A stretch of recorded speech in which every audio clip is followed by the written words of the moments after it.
한 영국 방송사에서 공개적으로 퀴즈 문제를 하나 내었습니다. 런던에서 에든버러까지 가는 가장 빠른 방법이 무엇일까? 사람들은 여러 가지 답을 엽서로 써서 보냈습니다.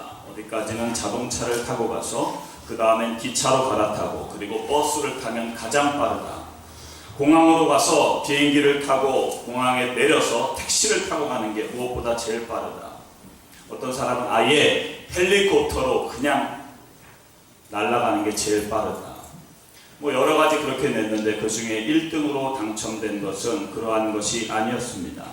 1등은 사랑하는 연인과 함께 가는 것이다. 이게 1등이었어요. 상대성 원리에 의하면 공간이 시간을 지배하지요.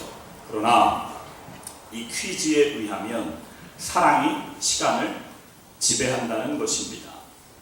사랑은 순간적으로 시간을 벗어나게 하지요.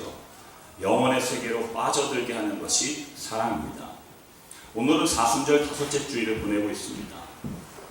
복음으로 사랑하라는 제목으로 은혜를 나누는데 계속해서 몇 주간 지금 복음으로 그 시리즈로 계속 말씀을 진도하지 않습니까?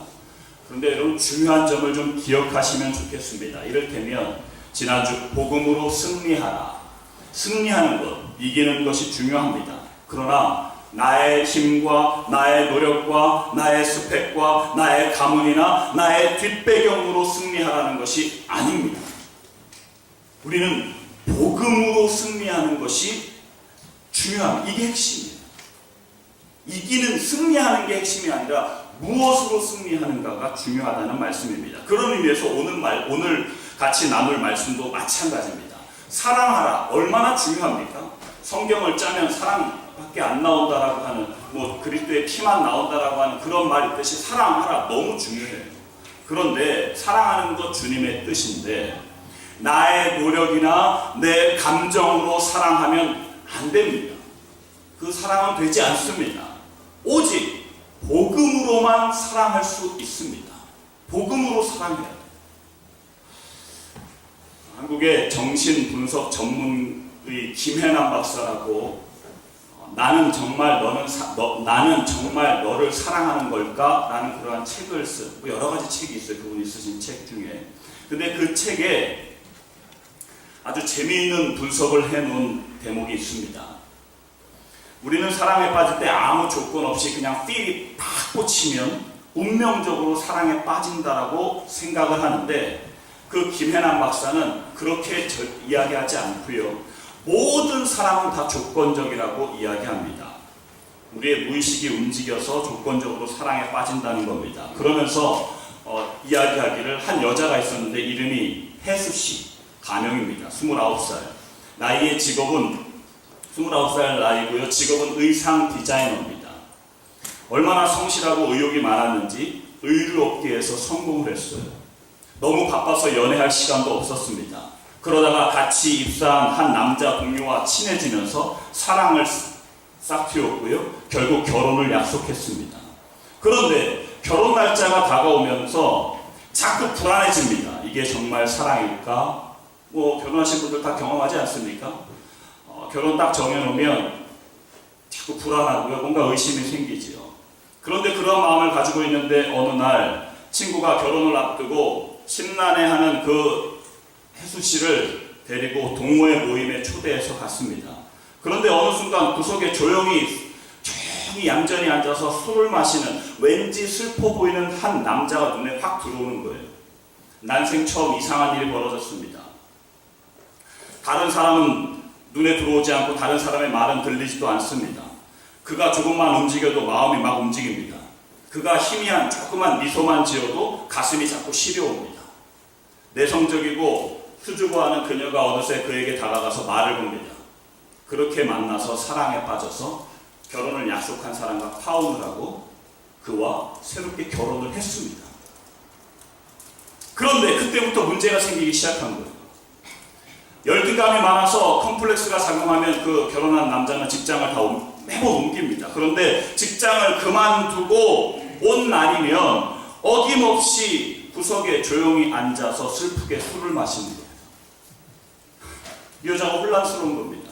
아니 내가 저 모습을 보고 첫눈에 반했단 말인가?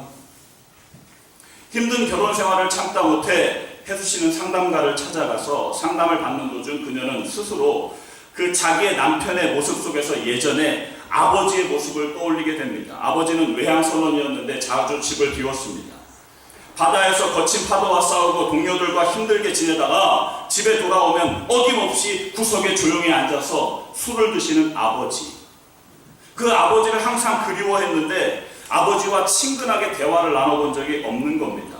그저 술을 마시는 아버지의 쓸쓸한 뒷모습만 물끄러미 쳐다보는 것입니다. 이러한 상황에서 김혜남 박사가 뭐라고 분석하냐면 그 혜수 씨는 어릴 때부터 아버지의 사랑을 받지 못해서 아버지의 사랑을 받고 싶은 갈망이 있었다.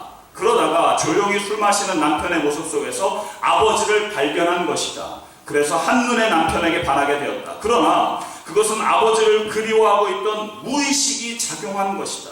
아버지에 대한 그리움이 남편을 사랑하게 만든 것이다. 그것은 운명적 사랑이 아니라 그렇게 될 수밖에 없는 상황 속에서 일어난 조건적 사랑이었다. 라고 그렇게 이야기합니다. 여러분 이게 무슨 말이냐면요. 사람의 사랑은요 다 조건적이고요. 하나님께서 우리를 지으실 때 사랑으로 살 수밖에 없도록 만드셨는데 우리 인간이 죄를 짓고 타락하고 난 이후에 다 그 사랑이 나 중심적이고 조건적이고 그 사랑이 뒤틀어졌다라고 하는 것입니다. 그래서 오늘 제목이 너무 중요합니다. 한번 따라 하시겠습니다. 복음으로 사랑하자. 복음으로 사랑하자. 뭐 다른 거 말고 복음으로 사랑해요. 그런데 그 복음으로 사랑하자의 오늘 본문 말씀을 통해서 딱 한 가지 오늘 핵심만 기억하시면 돼요. 하나만 오늘 붙잡으시면 됩니다. 죄송하지만 한 번 더 따라 하시겠습니다. 내가 너희를 사랑한 것 같이. 내가 너희를 사랑한 것 같이. 오늘 본문 말씀 34절에 예수님은 십자가 지시기 전에 제자들의 발을 씻겨주시고요. 그리고 자기를 배신할 가룟유다에 대해서도 이야기하시고요. 그 상황 속에서 사탄이 가룟유다에게 들어와서 유다는 그 자리를 떠버립니다. 그리고 유다가 나간 이후에 남은 제자들에게 하신 말씀이 가룟유다가 나간 다음에 바로 하신 말씀이 오늘 본문 말씀이에요. 새 계명을 너희에게 준다 라고 말씀하셨어요. 그 새 계명의 내용이 뭐냐면 서로 사랑을 해요. 서로 사랑을 해요. 구약 레위기 19장 18절 말씀에 이러한 말씀이 있어요. 원수를 갚지 말며 동포를 원망하지 말며 내 이웃 사랑하기를 내 자신과 같이 사랑하라. 나는 여호와니라. 그 19장 18절 말씀이 이렇고 17절 말씀에는 이런 말씀이 있어요. 구약의 율법 레위기예요. 너는 내 형제를 마음으로 미워하지 말며. 그러니까 구약의 율법에 벌써 원수 문제, 마음으로도 미워하지 말고 이웃을 내 자신처럼 사랑하라. 나는 하나님이다 라고 그렇게 말씀을 하신 거거든요. 여러분 구약이든 아니면 뭐든 그 하나님의 말씀 여러분 이게 가능합니까?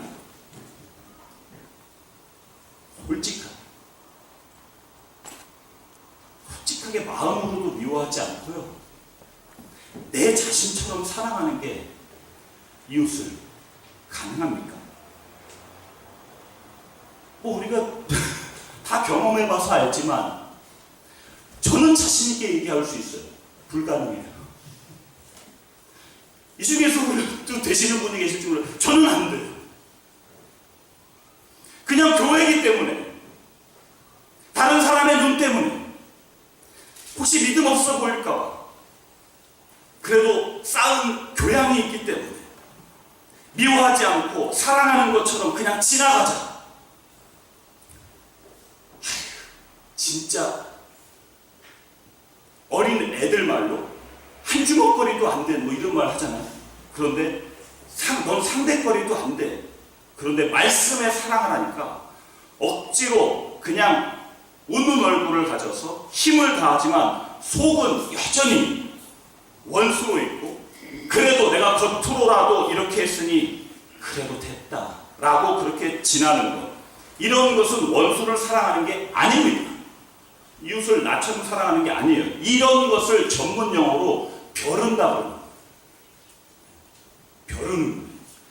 언제 합니까?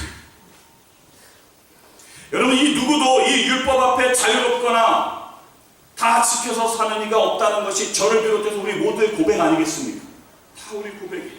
그래서 오늘 예수님께서 새 계명을 주신다고 하면서 그 계명의 내용은 서로 사랑하라인데, 구약에는 너 자신처럼 사랑하라, 이게 율법이었거든요.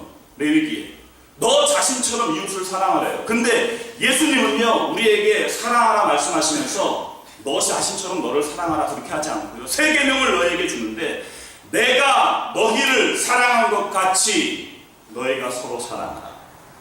여러분, 이 말씀을 얼핏 들으면, 아니 나 자신처럼 사랑하는 것도 힘들고 그렇게 하려고 노력해도 결국엔 자유함이 없고 그냥 억압과 외식뿐인데, 아니 내가 너희를 사랑한 것 같이, 예수님이 나를 사랑한 것 같이, 아니 율법보다 더 어려운 명령을 하신단 말이에요. 이게 가능한, 그거는 레위기의 말씀보다 예수님은 더 아예 그냥 짐을 하나 더 얹어주신 것 같은데, 이거는 불가능하다라고 생각할지 모르지만, 여러분, 내가 너희를 사랑한 것 같이 너희도 서로 사랑하라, 이 말씀은요, 그 새 계명은 진심으로 사랑할 수 있는 방법과 길을, 완벽한 길을 열어주신 겁니다. 바로 십자가요, 복음입니다. 내 힘으로, 내 방법으로, 내가, 그게 아니고 내가 너희를 사랑한 것 같이 이거를 붙잡으라는 겁니다. 여러분, 성경에서 그래서 베드로전서 1장 22절에 이러한 말씀이 있습니다. 너희가 진리를 순종함으로 너희 영혼을 깨끗하게 하여 거짓이 없이 형제를 사랑하기에 이르렀으니 마음으로 뜨겁게 서로 사랑하라. 데살로니가전서 4장 9절에 형제 사랑에 관하여는 너희에게 쓸 것이 없음은 너희들 자신이 하나님의 가르침을 받아 서로 사랑함이라. 사랑하는 것, 서로 사랑하는 것은 세상은 이야기예요. 세상은, 요즘에 세상에서 막 강의, 어떤 여자 강의 잘하는 분이 계세요. 그분이 막 강의, 저도 많이 들었는데, 뭐 여자들에게 막 이야기해요. 그 남자들에게 막 불공정 노래 하지 말라고 막 이야기하면서, 남자들에게 뭐라 그러냐면, 아니 여자들 요즘에 맞벌이 하기를 그렇게 남자들 원하는데, 맞벌이를 원하면 맞밥을 하라고 막 이러면서 막 이야기하는 거야. 예. 그러니까 너가 맞벌이를 원하면 너도 맞밥을 하면서 서로 뭔가 맞춰가면서, 예, 그렇게 막 이야기하는 거예요. 그런데요, 우리가 서로 사랑하는 것, 네가 나 이렇게 사랑하니까 내가 너를 사랑할게가 아니라, 성경은 우리에게 진리를 순종함으로, 그리고 하나님의 가르침을 받아 사랑하라고 말하고 있습니다. 그 사람이 어떻게 하니까 내가 사랑하라, 이게 아니고요, 하나님의 가르침을 받아 사랑하래요. 그래서 서로 사랑함의 본질, 서로 사랑함의 비밀은 내가 너희를 사랑한 것 같이, 이거예요. 여러분, 긴장을 늦추면 안 됩니다. 주님께서 나를 어떻게 사랑하셨는지, 내가 어떠한 사랑을 받았는지, 내가 받은 그 사랑의 깊이와 넓이와 높이가 얼마만큼 되는지 생각하라는 거예요. 그거에 집중하라는 거예요. 성경은 그래서 우리에게 이렇게 알려줍니다. 요한일서 3장 1절에 보라, 아버지께서 어떠한 사랑을 우리에게 베푸사 하나님의 자녀라 일컬음을 받게 하셨는가. 우리가 그러하도다. 그러므로 세상이 우리를 알지 못하면 그를 알지 못합니다. 하나님께서 우리를 어떠한 사랑으로 사랑했는지는, 그래서 우리가 그 사랑 때문에 어떻게 자녀가 되었는지를 기억하고 생각하라는 거예요. 바울은 그래서 감옥 속에서요, 에베소 교인들에게 감옥에서 에베소 3장 14절부터 보면 이렇게 이야기해요. 이러므로 내가 하늘과 땅에 있는 각 족속에게 이름을 주신 아버지 앞에 무릎을 꿇고 비노니 바울은 감옥에서 하나님 앞에 무릎을 꿇고 기도하기를 이렇게 기도합니다. 그의 영광의 풍성함을 따라 그의 성령으로 말미암아 너희 속사람을 능력으로 강건하게 하옵시며 믿음으로 말미암아 그리스도께서 너희 마음에 계시게 하옵시고 너희가 사랑 가운데 뿌리가 박히고 터가 굳어져서 능히 모든 성도와 함께 지식에 넘치는 그리스도의 사랑을 알고 그 너비와 길이와 높이와 깊이가 어떠함을 깨달아 하나님의 모든 충만하신 것으로 너희에게 충만하게 하시기를 구하노라. 바울의 기도는요 다른 게 아니었어요. 하나님의 그 사랑이 얼만큼 큰 건지 좀 깨닫기를 기도하고 있는 거예요. 여러분 보통 사랑은 관심에서 시작한다고 이야기하지 않습니까? 실제로 쥐를 키우는데요 실험을 했습니다.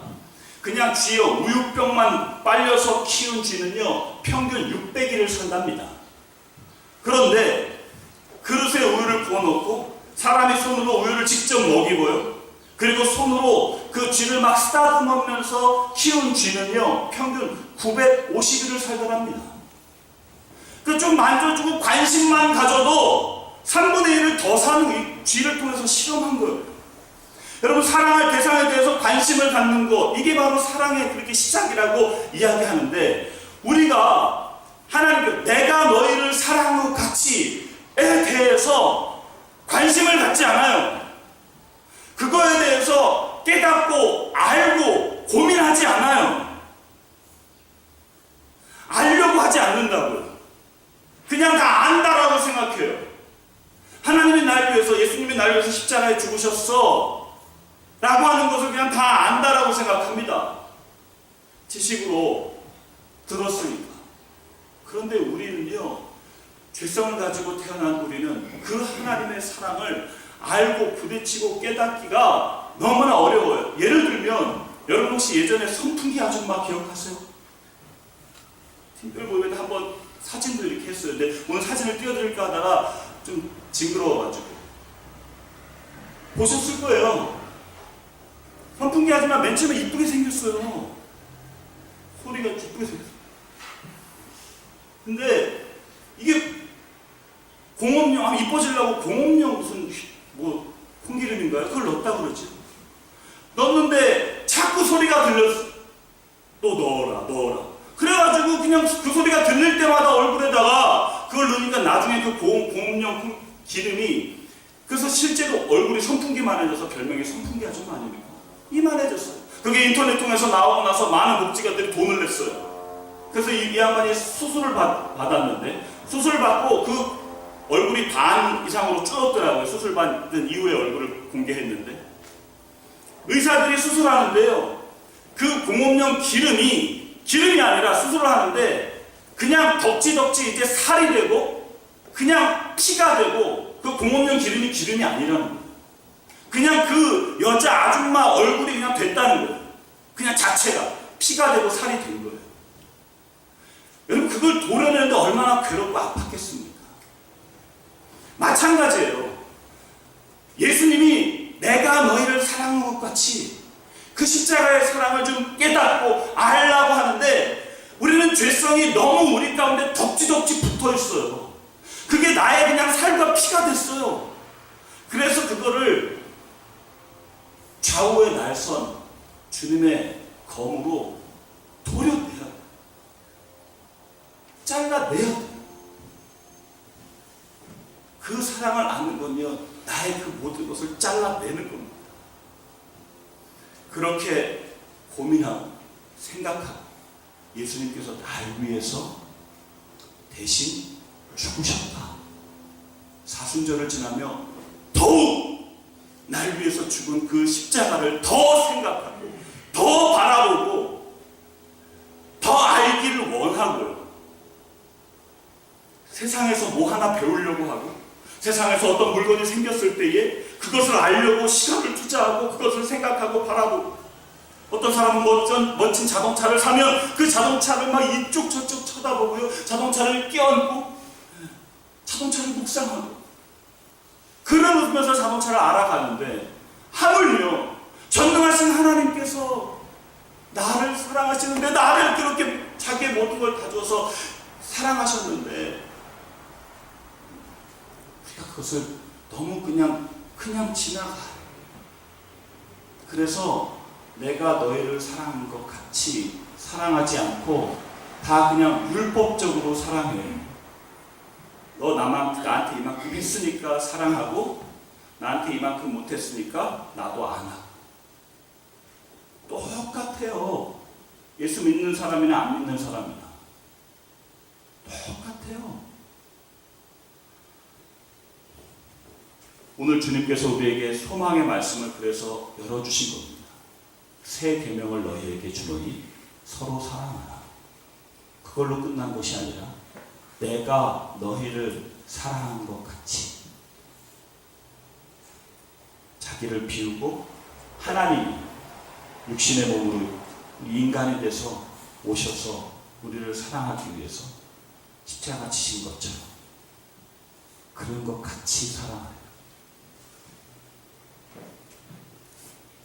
오늘 35절에 그렇게 사랑하면 모든 사람이 우리가 주님의 제자인 것을 알게 될 거예요. 주일날 교회 온다고, 그리고 성경책 두꺼운 거 들고 다닌다고, 교회에서 안 하던 봉사를 한다고, 예배 잘 드린다고 세상 사람은 우리가 주님의 제자라고 알지 못해요. 모든 사람이 우리가 주님의 제자인 것을 알게 되는 것은 오직 주님께서 우리를 사랑한 것 같이 우리가 서로 사랑할 때만 알게 됩니다. 여러분, 주님께서 우리를 사랑한 것 같이, 이게 얼마나 정말 우리에게 소망의 말씀인지 몰라요. 주님께서 너의 원수 사랑해야 되는데 너 노력해라, 너 돈 닦아, 너 하여간에 바위를 네 손으로 쳐서 네 손이 깨질 만큼 하기 힘써서 네가 그렇게 원수 사랑해야 된다라고 했다면 정말 우리 다 깨지고 막 박살나야 될 텐데, 그렇게 하지 않고 그냥 내가 너희를 사랑하는 것 같이, 여러분 그 십자가의 사랑에 집중하는 것, 내가 너희를 사랑하는 것 같이를 바라보는 것, 그것을 묵상하는 것, 그러면 하나님의 놀라운 성령의 역사를 통해서 서로 사랑하는 은혜, 서로 사랑하는 놀라운 믿음의 역사, 사랑의 역사가 일어나게 될 줄로 믿습니다. 사랑은 그래서 되어진, 우리 그냥 사랑하는 척 할 필요도 없고요. 그 십자가에 우리 모두 다 집중합시다. 내가 너희를 사랑하는 것 같이 한번 묵상하고 생각하고, 혼자 계실 때 운전하면서 어디서든지 하나님 나를 어떻게 사랑하셨나, 그거 자꾸 한번 기억해보고 생각해보자는 거예요. 그러면 하나님께서 어떻게 우리를 이끄시는가, 그러면 하나님께서 우리의 마음을 어떻게 변화시키는가, 그러면 하나님께서 우리의 환경을 어떻게 다스리시는가, 이것을 우리 경험해 보자는 겁니다. 여러분, 말씀을 정리하면서 우리 교회가 오늘 기도도 그렇게 많이 해주셨는데, 추구하고 달려갈 방향은요, 주님의 제자, 세상의 빛, 주님의 제자예요. 근데 오늘 말씀에 주님의 제자인 것은 서로 사랑하래요. 이 서로 사랑하는 게 영원한 가치이지. 지성과 영성의 만남이라는 책을 보신 분도 계시겠지만 그 안에 이러한 내용이 있습니다. 19세기 말에 미국의 독실한 크리스찬자 경제학자였던 헨리 조지라고 하는 사람이 놀라운 사실을 하나 발견합니다. 경제가 발전하면 발전할수록 가난한 사람이 줄어들어야 하는데 오히려 가난한 사람이 더 늘어난다는 거예요. 그 당시 미국의 동부지방에 뉴욕, 필라델피아, 보스턴 이런 큰 도시, 대도시들이 있었는데 그 대도시가 발전할수록 가난한 사람이 너무 많은 거예요. 그 헨리 조지가 막 개발이 시작된 지금 우리가 사는 이 캘리포니아에 왔을 때 보니까 가난한 사람이 거의 없더라는 거예요. 그런데 캘리포니아가 개발이 되고요, 경제가 발전하고 막 커지면서 이상하게 동부 지역과 똑같이 가난한 사람들이 자꾸 많이 생겨나더라는 거예요. 그래서 이 사람이요, 1897년에 굉장히 유명한 책이지요. 진보와 빈곤, Progress and Poverty라고 하는 책을 씁니다.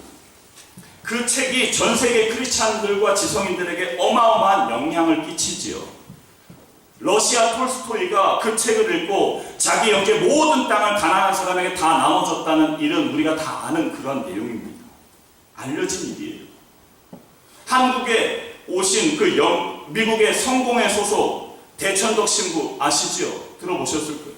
그분도 그 헨리 조지 그 사상의 영향을 받고 한국에 가서 1960년도에 한국에 제일 정말 힘들고 어려운 데를 몇 군데 찍었다가 제일 빈약한데 황지 지금 태백이죠. 그곳에 예수원을 세우고 한국 개신교회 정말 생명의 샘물이 되는 그러한 샘물을 공급하는 중요한 단체, 공동체로 그렇게 세워지게 됩니다. 여러분, 세계 지도를 보면 우리가 알 수 있지요. 이스라엘은 정말 새끼손톱 끝밖에 안 되는 조그만 나라예요. 그런데 그 이스라엘을 둘러싸고 있는 나라는 정말 어마어마한 제국들입니다. 바벨론 제국, 아시리아 제국, 페르시아 제국, 이집트 제국, 헬라 제국, 로마 제국. 그런데 그 거대함을 추구했던 모든 나라는 결국 다 사라졌습니다. 그런데 주전 586년 성경을 통해서 바벨론에게 멸망했던 이스라엘은요, 1948년 다시 이스라엘이 세워지게 되지 않습니까? 다시 나라가 세워졌어요. 거대함을 추구하느냐, 영원한 가치를 추구하느냐, 이거에 따라 달라진다는 거예요. 그런 의미에서 기업이든 나라든 다 그렇다면 교회는 안 그렇겠습니까? 우리 교회도 마찬가지. 우리가 추구하고 가야 될 것은요, 무슨 일이나 커다란 그것이 아니고요, 진짜 누구든지 한 사람 주님께서 나를 사랑하는 것 같이 그냥 사랑하는 것. 주님께서 우리에게 그것을 지금 말씀하고 요구하고 계십니다. 우리 선교교회가 그렇게 된다면 선교교회는 바벨론이나 페르시아 그렇게 크게 그것 아니고요, 이스라엘처럼 작아도 하나님께서 우리 선교 가족들을 통해서 영광 받으실 줄로 믿습니다. 이 영원한 가치를 추구하는 우리 모두가 되기를 주님의 이름으로 축복합니다. 기도하겠습니다.